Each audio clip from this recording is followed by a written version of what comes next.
Before we start, can you greet one another? Merry Christmas. Only in the Philippines. No po, only in the Philippines. Well, good evening po sa bawat isa. And when we are in the house of the Lord, blessing is here. No po, and we will be receiving blessing tonight. Amen. Amen. Sige po, palakpakan natin sandali ang Panginoong Diyos. Praise the Lord. And tonight, as we start our message for this evening, no po, may I ask you this, no po, why do you stay in your job? No po, yan po ang kailangan nating masagot, no po. Why do you stay in your job? Why do you stay in your school? Why do you stay with your circle of friends? Why do you stay with your, what should I say, church? Bakit ba tayo nananatili? At kung ang sagot po natin dito ay dahil sa no choice. No po, wala tayong choice. Yan po nakakalungkot. No po, pag no choice ka lang, ay kaya ka lang nandyan, nagtsatsaga ka na lang, no po, sige lang, no po, malungkot po yan. I pray the reason why you stay in your job, in your school, in the circle of friends, in your church, it is because we are growing and enjoying. Kailangan po natin yan. We must be growing and we are enjoying. And when I say growing, we grow because we have this truth with us. No po. Truth meaning we love the truth. No po. There will be sweet truth and there will be bitter truth. No po. Meaning to say, mahirap lunukin ng katotohanan minsan. No po. Pero sa paglunok ng katotohanan, andun po ang paglago natin sa espiritu. No po. So we need the truth, and the truth in this church cannot be compromised. No po. Kailangan pong ipangaral ang katotohanan, matamis man o masakit. No po, kailangan pong ipangaral. It cannot be compromised. No po. Ang growing, because there would be room for improvement. We are being improved as we obey the word of the Lord. Tayo po ay unti-unting nagiging mabuting Kristiyano. No po. Bakit ako kailangan maging mabuting Kristiyano?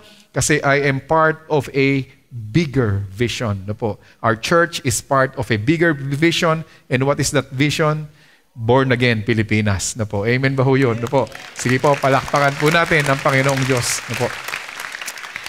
And as I grow, I must be enjoying it. No po? I must enjoy it, and we have to be connected with one another. No po? Hindi pwedeng mag-isa. No man is an island. We have to be connected to enjoy it. No po? And there is pleasure. Sa inyong trabaho, may pleasure. No po? Sa school, there is pleasure. At home, there is pleasure. In the church, there must be pleasure in worship. No po. And aside from that, for me to enjoy it, no po, the needs no po, must be addressed. Natutugunan ang ating pangangailangan. Growing and enjoying. No po. And for us to achieve this growing and enjoying thing, there must be a verse that should help us achieve. Paano ba natin mararating yung growing and enjoying? A verse, no po, in this verse, it is a life-changing verse. No po. Ano po ito? Ito pong passage nating babasahin ay napaka-iksi. No po, 3 verses, pero napaka-iksi po niya. Ito po yung matatagpuan sa 1 Thessalonians 5, chapter 16, 18, and let me read it to you. Ang sabi po rito, rejoice always. Okay, yan po ang inuutos sa atin. Rejoice always, pray without ceasing. In everything, give thanks, for this is the will of God in Christ Jesus for you. Mabilis pong memorizein, no po? And can we bow our heads and let us pray? Dear God, Heavenly Father, we thank you, Lord, for bringing us into the house of prayer, house of worship, house of healing, your house, O Lord. And today, we being here is not an accident. There is a purpose why we are here. And let your word minister to our soul, mind, and spirit. We commit to you this wonderful evening. Orchestrate everything we do today, Holy Spirit. In Jesus' name we pray. Amen and amen. Sige po, palakpakan po natin ang Panginoong Diyos.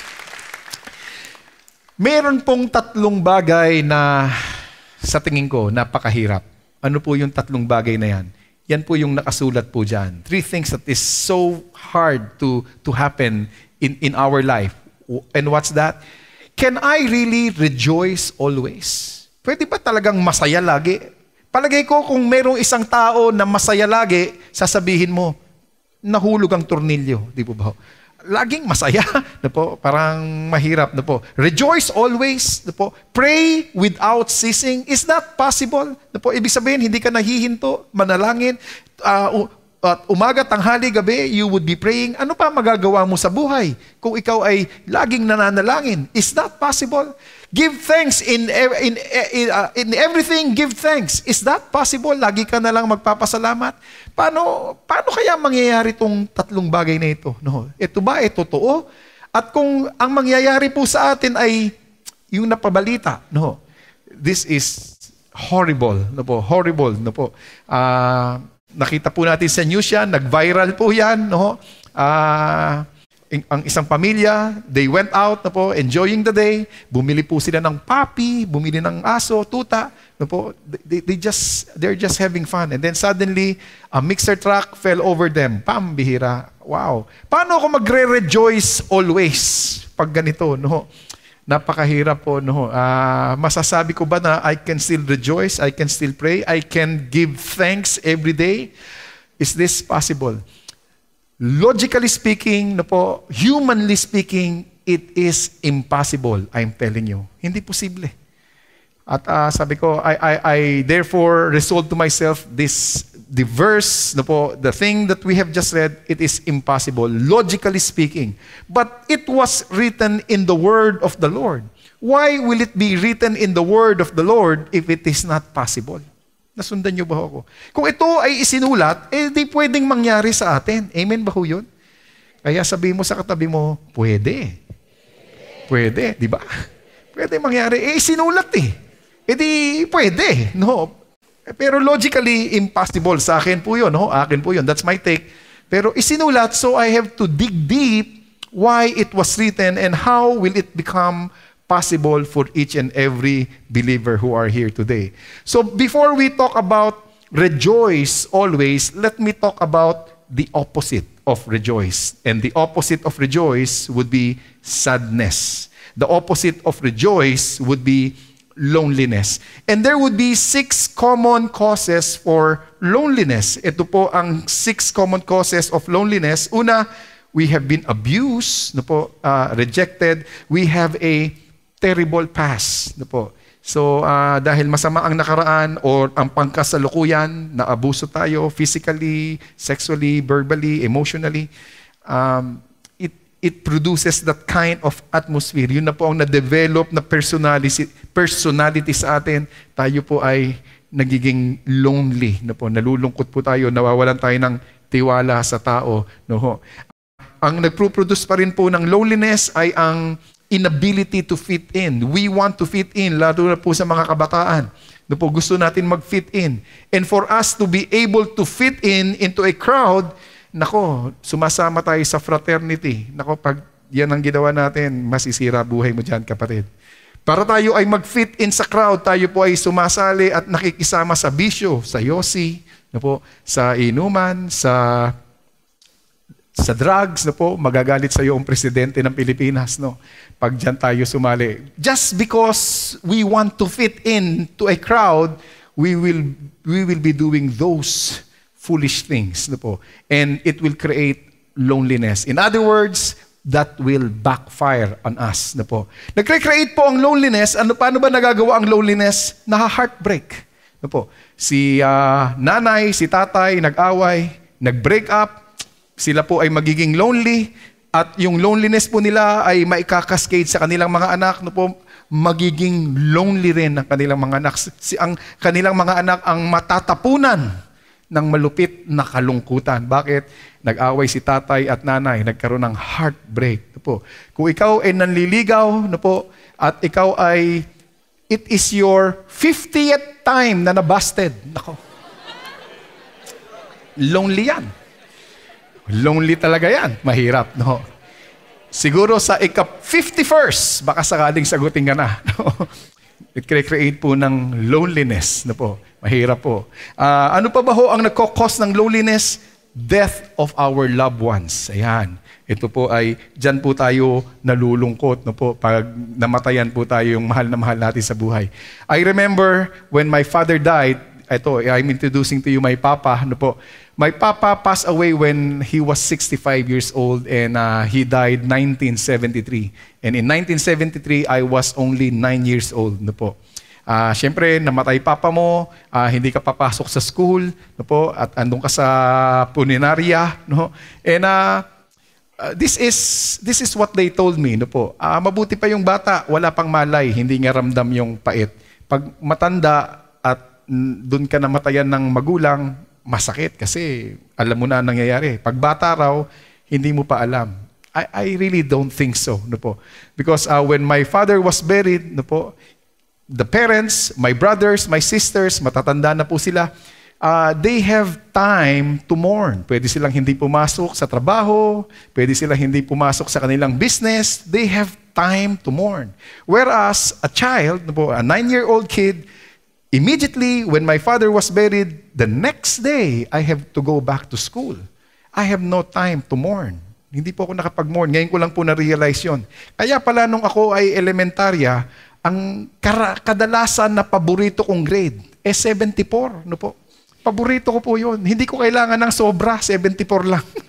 No po? At yung 75, yung 1 point na yun, mabilis nang ipakiusap sa teacher yun. No po? Hindi ko alam, that's the reason why I have those grades is because I was mourning. Meron palang pagluluksa. Hindi ako napagbigyan na makapagluksa. No po? At pag namamatayan tayo ng mahal sa buhay, it's really terrible. No po? At ang susunod na kadahilanan kung bakit po nalulungkot ang tao, magugulat po kayo sa ikalima, nagulat po ako rito. What causes loneliness? Social media. We thought that social media, no po, magla-like friends, masaya. Pero pag nagsimula na pong mag-bash, no po, magsimula na mag-bash yan, pag nagsimula nang nalalaman mo ang ayaw mong malaman, no po, ito po ay nagba-backfire. Ito po ay nagcreate ng loneliness pala. At ang pang-anim na nagkakos ng loneliness ay walang iba kung hindi aging. Ayan. The aging process, no? So pag tayo po ay umaakyat ng hagdanan, no po, umaakyat, at kumakapit ka na, oops, nako, pambira, may pahiwatig na po yan. No? Umakyat, kakapit na, may pahiwatig, no? Nalulungkot ka na. No? Pag ikaw ay tumingin sa salamin, if you look at the mirror and you say, this is not me, who are you? Ayan, medyo nagpapahiwatig na po. No? Pag tayo po ay tumingin tayo sa mirror at ang ating buhok ay dalawa na lang ang nangyayari, namumuti o nawawala. Ayan. Medyo nagdudulot pala yun ng kalungkutan sa ating buhay. So this is loneliness. And what would be the effect of loneliness? No po, loneliness has this effect. We will have a sleep disorder, heart disease will be developed, mental disorder, no po, nandyan po lahat. So kung ito pala ang epekto ng kalungkutan, then I would prefer the other way around. No po, I would love to rejoice always.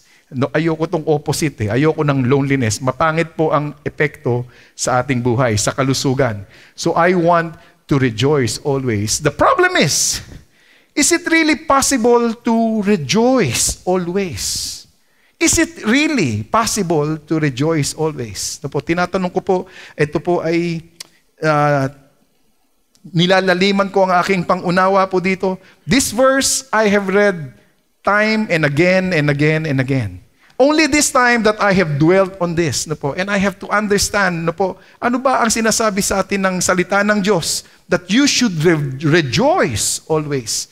And ito pong definition ng rejoice na ito, and honestly, ngayon lang po ko nalaman ito, no, I was liberated by this, no po, by this teaching, no po. When I dwelt on it and I have prayed for it, na-liberate po ako. Pwede palang mag-rejoice always.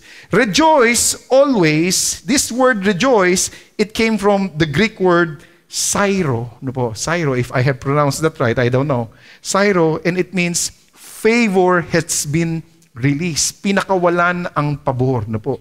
Ang pabor ng Diyos ay pinakawalan. No po? Kaya I should be rejoicing always. Yun pala yun. No po?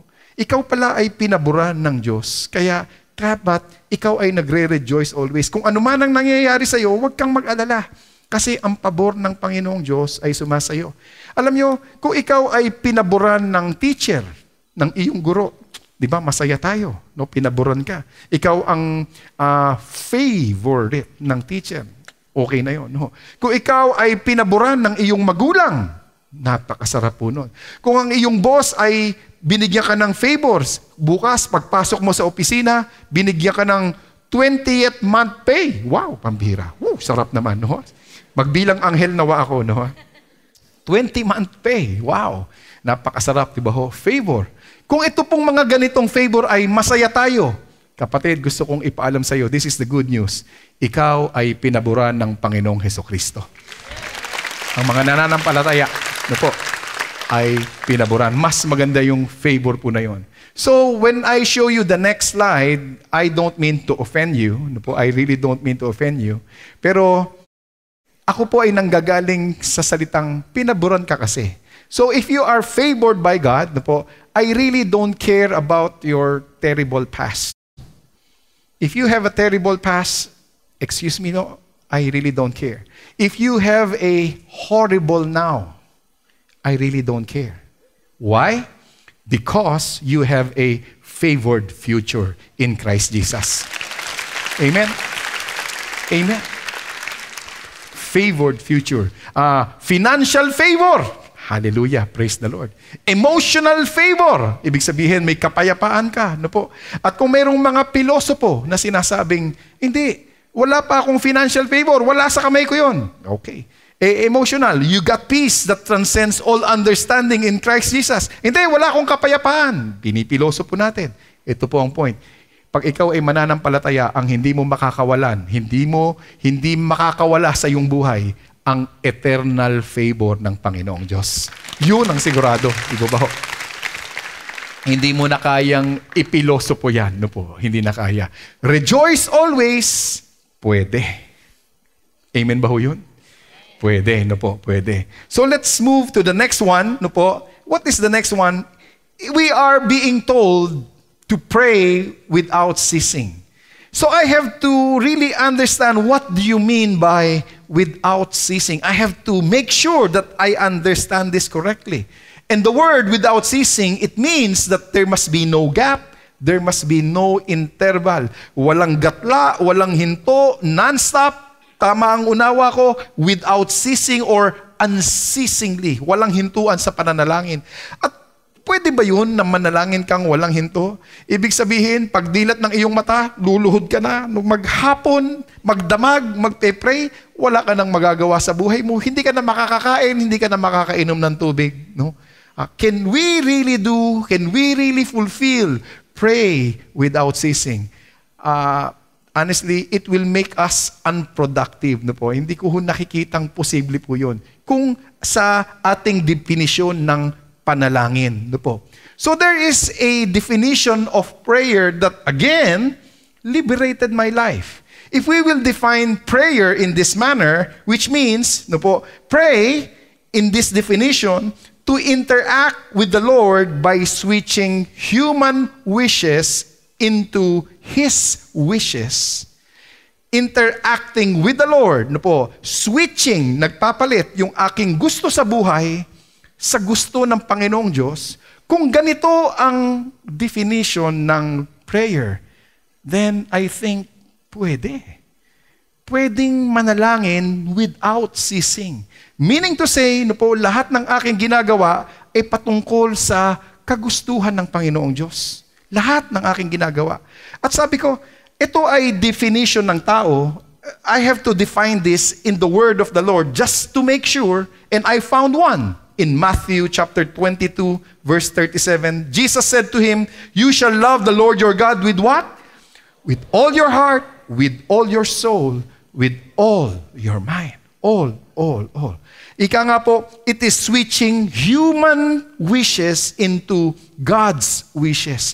In other words, yes, I will pray. No po? If you want to pray for hours, it's all right. No po? And when you stand up, we are in that prayer mode, meaning to say, we go to office carrying that righteousness with us. No? Hindi ka magiging corrupt, hindi ka mang-iisa ng iyong kapwa, hindi ka mananakit ng iyong kapwa, you keep that righteousness in you, you keep that holiness in you, then I think we are doing the word of the Lord, that we are praying without ceasing. Hindi ako humihinto. Why? We keep that holiness intact in us.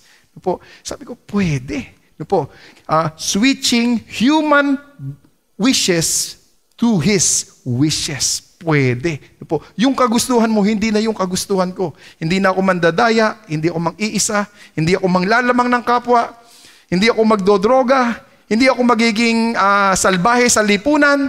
Wow. Then, I am praying without ceasing. Let me introduce to you ang isa po nating manggagawa. No po. Makikita niyo po siya dyan mamaya sa labas. No po. Si Kuya Boy. No po. Si Brother Boy, he's part of the ushering ministry. I have asked permission if I could share his testimony. There was a time, I think that was a month ago, no po, he testified during our Excel service. No po, sabi ko, yung kanya pong patotoo ay marami po siyang napasaya. No? So sabi ko, pwede ko bang mahiram? Bahagi ko po sa inyo, and alam ko na magiging pagpapala po sa atin ito. No? This is how Brother Boy started his testimony. Sabi niya, minsan, naglilingkod po yan, maghapon po yan sa church. Usher, nagbibigay po ng Sunday word. Makikita niyo po siya dyan sa labas. And suddenly, na po, dumadating po sa buhay ng tao ang suddenly. Naunawaan niyo ba ako ron? Dumadating sa buhay ng tao ang suddenly. Suddenly, he was having a hard time to breathe normally, no po. Having a hard time to breathe. He was brought to the hospital, no po. He was rushed to the hospital, and in the hospital, check up at hindi siya makahinga, no po. At the doctor found out na ang kanyang lungs, no po, ay punong-puno ng tubig, no, punong-puno. So sabi ng doktor, you have to prepare 250,000 para maayos po natin yan. 250,000. Naku, lalo pong dumami tubig, no? 250,000.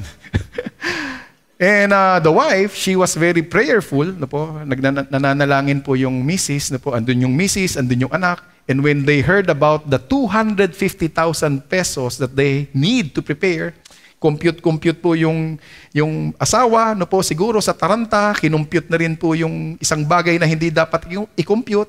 Ang sabi ng misis, sabi niya, nako, 250,000. Sabi niya, saan pa tayo makakabili ng murang kabaong? Nako, kabaong na. No? Naidiretso na sa kabaong. No? Kailangan gumaling, hindi buhay na buhay pa, naisip na po yung kabaong. Naku, wala tayong pambili ng kabaong, sabi nila, no? Sabi ni nanay, no? Tapos sabi niya, ay, ano pala, sa munisipyo may libreng serbisyo, libreng kabaong. Sabi niya, pwede tayong doon, makakuha. Ang anak naman, ang sabi ng anak, ano nay, ipalista na natin si tatay? Siguro sa taranta, no? Ipalista na natin. Wow. Buhay pa inililista na. Baka maunahan. Baka maunahan it's ika nga po while supply last lang no. Well, no po ay sa konting bagay na yon, no po, si nanay po ay napaka mapanalanginin, no po. Suddenly, no po, Kuya Boy, siya po ay nakakuha ng little strength, no po. Hindi po siya nagpa-opera. He had that little strength. They were praying, and then they attended the worship service, the Excel service, no po. At nagtiyaga sila sa Excel service, at alam niyo po, dahil sa panalangin, no po, si Kuya Boy po nandiyan na ulit, naglilingkod sa Panginoong Diyos. Hallelujah. Wow. No po. Wag muna kayo bumili ng kabaong, please, no. By the way, meron pong buy one take one ngayon, no. Pero wag niyo munang bumili, no. Ipanalangin po muna natin. At pag tayo po ay nananalangin, no po, nagmimilagro ang Panginoong Diyos, no. In our church, what is the backbone of our church? The backbone of our church is prayer. And when I say the backbone, if it is the backbone, it's the only bone that connects the upper and the lower body. No po, the backbone. Meaning it is that vital importance, no po, ang prayer. No po. At pag tayo po ay nanalangin sa buhay na Diyos, ang ating buhay na Diyos ay nakaririnig. Hindi lang sa nakaririnig, siya po ay umaabot sa kanyang mga anak. Yan ang ating Panginoong Hesukristo. Pray without ceasing. Pwede. Pwede pala, no? Let me move on. In everything, give thanks. Posible nga ba in everything, give thanks?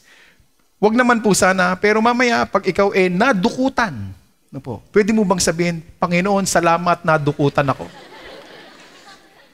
Pwede kaya yun? No. Salamat, Panginoong Diyos, natanggal ako sa trabaho, wala na kaming kakainin bukas. Pwede kaya yun? Di ba ba ho? Si tatay, may sakit ang kanyang anak. Lord, praise the Lord, may sakit ang aking anak. Salamat. I really don't know if we could pray that way. And if we will pray that way just to satisfy the verse, okay? If we will pray that way to satisfy the verse, then we become hypocrites. Hindi tayo masaya na nagpapasalamat. Nasundan niyo ba ho ako nun? Hindi ako magpapasalamat dahil nadukutan ako. Hindi ako magpapasalamat dahil nasunugan kami. Hindi ako magpapasalamat. So ano po itong sinasabing, in everything, give thanks. There's a guy, not an ordinary guy, the 35th President of the United States of America. Ito po ang sinabi niya patungkol sa pagpapasalamat. And again, for me, this is liberating. Ito po ang sabi niya, as we express our gratitude when we say thank you, we must never forget that the highest appreciation is not to utter words, but to live by them. Ipinamumuhay mo yung pasasalamat. Hindi lang pala yung masabi lang, salamat, salamat, salamat, salamat. Kung hindi, ito ay iyong nagiging buhay. Na ipamumuhay mo ang pasasalamat. No? Ibig sabihin, ano po ang gusto kong tignan dito, hindi lang masabi lang ang thank you. Kung hindi, this is your outlook in life. Ano ang pananaw mo sa buhay mo? Your outlook in life. At ito ay iginagalaw ng iyong katawan na totoo kang nagpapasalamat. There's no need even to utter the word, but the outlook of you are thankful. You are appreciative of things around you. Sino daw po yung blessed man? Ayan. Sino ba daw yung blessed man sa Bible? In Psalm, daling ko lang po siya dito, no? In Psalm verse 1, or in Psalm 1 verse 3, should I say. Dito po ay dinedefine sino daw yung taong pinagpala ng Panginoong Diyos. Verse 2, yun din na sinasabi. At ito ang isa sa mga katangian ng isang taong pinagpala. Ang sabi po dito, the blessed man, he shall be like a tree planted by the what? Take note of that word. Rivers. Rivers with letter S. He would be planted by the rivers of water that brings forth its fruit in its season, whose leaf also shall not wither. Ang isa daw pong pinagpalang tao, no? Ang isang pinagpalang tao, ang kanyang mga dahon ay hindi natutuyo. Siya po ay pinagpapala. There would be rivers of water. He would be planted in the rivers of water, meaning to say, itinanim siya sa sangas-sangang ilog ng pagpapala, kaya hindi siya matutuyuan. Kung sakasakali natuyuan siya na, if the river of joy dries up, natuyo yung river of joy, well, it's all right. I still have the river of peace. It's all right. Meron pa akong river of peace. At siguro, tinanong ka ulit ng pilosopo, paano pag natuyo yung river of peace? Well, I still have the river of love. Paano pag natuyo din yung river of love? Natuyo yung joy, natuyo yung peace, natuyo yung river of love? Sasagot ang isang Kristiyano, well, I still have the river of understanding. Paano pag natuyo lahat ng river mo? Ano gagawin mo? Di malulungkot ka na. Wala ka na ipagpapasalamat. Hindi. Kasi ang aking Panginoong Hesukristo, ang pagpapakilala niya sa akin, He is the living water of my life. Hindi ka matutuyuan. Hallelujah. Hallelujah. In other words, ang tao, ang buhay po natin, tayo po, ang bawat isa po sa atin ay may pinagdadaanan. Pero pag ikaw ay isang taong marunong magpasalamat, hindi mo hinahanap yung pangit sa sitwasyon. Sundan niyo ako ron. Hindi mo hinahanap ang pangit sa sitwasyon. Ang hinahanap natin ay yung ano ba ang ipagpapasalamat ko doon sa isang pangit na sitwasyon. Naghahanap ako, nagsasaliksik ako, saan ako magpapasalamat dito? Sa isang napakasamang bagyo na sumasalanta ng aking buhay, ano ang pwede kong ipagpasalamat dito? Hinahanap natin yun, no? Sa ating mga issues sa buhay, kung ano man ang pinagdadaanan mo, kapatid, sigurado ko merong isang magandang bagay dyan na pwede mo ipagpasalamat. At yung ipagpapasalamat mo na yon, pag natagpuan mo yon, take grab of it, take hold of it, because in Psalm 100, in Psalm 100 verse 4, ang sabi po dito, enter His gates with thanksgiving. Kaya pala pag sumisimba ako, may baon-baon akong pasasalamat. Enter His gates with thanksgiving and into His courts with praise. Thank His holy name. Bless His holy name. Pag sumisimba ako, may baon-baon akong pasalamat. May baon ka bang pasalamat ngayon, kapatid? Hindi ako sisimba. Ano kaya ang pupunahin ko ngayon? Ano kaya ang pangit kong makikita ngayon? Ano kaya ang makikriticize ko ngayon? Sino kaya ang aawahin ko ngayon? Hindi. May baon-baon akong pasalamat sa maliit na bagay na yon. I have something to say, thank you, Lord. As I go to church, as I enter your courts, as I enter your gates, I have this thanksgiving in my heart. I would be offering you a thanksgiving of praise.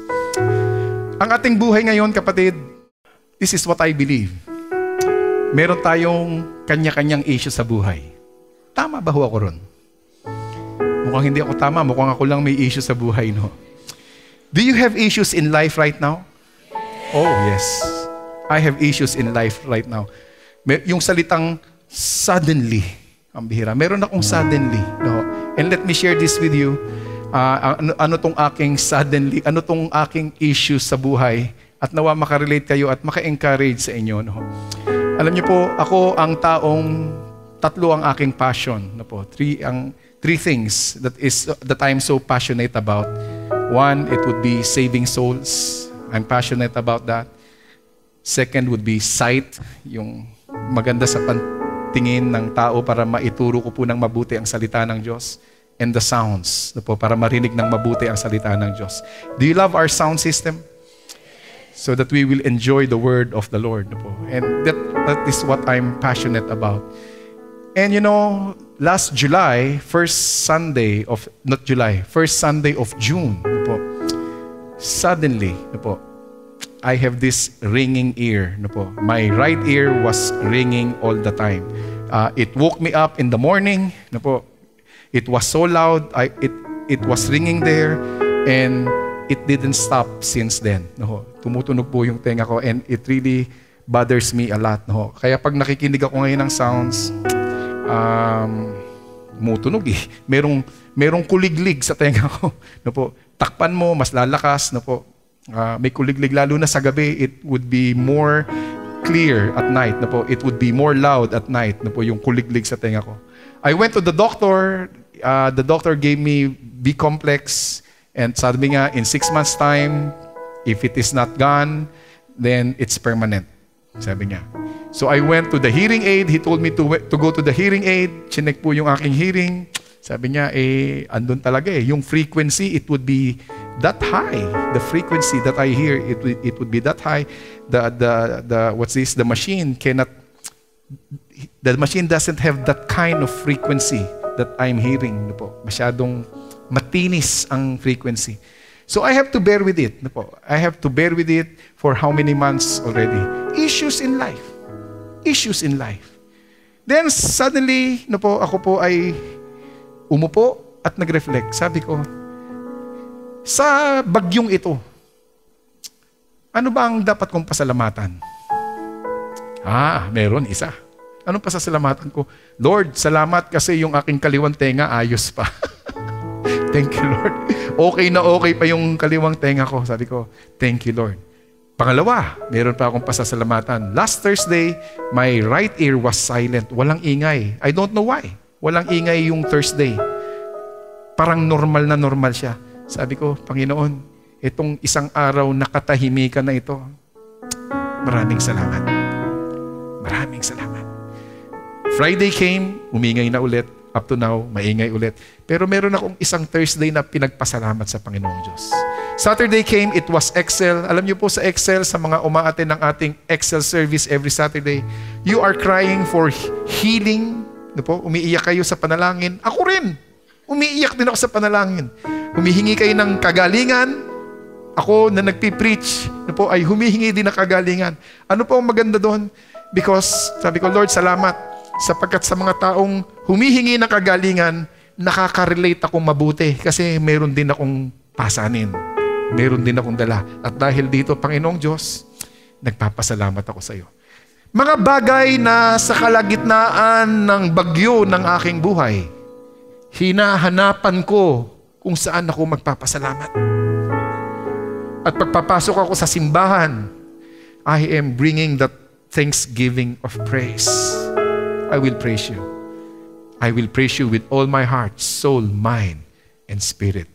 So pwede, kapatid, pwede. Pwedeng magpasalamat lagi. Kaya dito, ang sabi ng salita ng Diyos, rejoice always because it feeds the physical. Pray unceasingly because it feeds the spiritual. Always give thanks because it feeds the relational, vertically and horizontally. Ito po ang nagagawa po ng salita ng Diyos. It is a life-changing verse. Binabago ang aking pagkatao. And this is the verse that we are studying. 3 things. And I don't want to miss us. I don't want us to miss this one more thing. I will rejoice always. I will pray unceasingly. I will give thanks always. And look at this, and don't want you to miss this. Powerful, very heavy. Ang sabi po sa bandang huli, for this is the will of God in Christ Jesus for you. Ang bawat isa po sa atin ay nagtatanong, ano ba ang kalooban ng Diyos? Nagtatanong tayo, ano ba ang kalooban ng Diyos sa aking buhay? Well, it is well stated here. This is the will of God in your life. 3 things, the will of God in your life. Rejoice always. What's the second one? Pray without ceasing. And what's the third one? In everything, give thanks. The will of God. And mind you, this is the will of God in Christ Jesus. If you are not in Christ Jesus, these 3 things will not be available for you. It will not be available for you. Kaya po, the world is in chaos. But if you are in Christ Jesus, these 3 things, hard things, would be available for the Christians who love Jesus Christ to be His Lord and Savior. Hallelujah. So tonight, bakit ako makakapag-rejoice? Bakit ako makakapagpasalamat? Kasi 2,000 taon na ang nakalilipas, merong isang Diyos na namatay para sa iyo. At yun po ang ating ginugulita ngayon sa ating communion. Ito ang ating inaalala na merong isang Diyos na bumaba ng langit. Ibinigay ang kanyang bugtong na anak na imbis na ikaw ang magbabayad ng iyong kasalanan, yung aking kasalanan na ginawa, sabi ng Panginoong Diyos, ako na. At pag tinanong mo ang Panginoong Diyos, bakit ikaw, Lord? Kasi mahal kita. Kasi gusto ko ikaw mabuhay. Manampalataya ka sa akin upang hindi ka mapahamak, bagkus magkaroon ka ng buhay na walang hanggan. And as we approach this communion table, we will approach it with much reverence. We will approach it with much honor. And in that way, tayo po ay hindi magkakasala.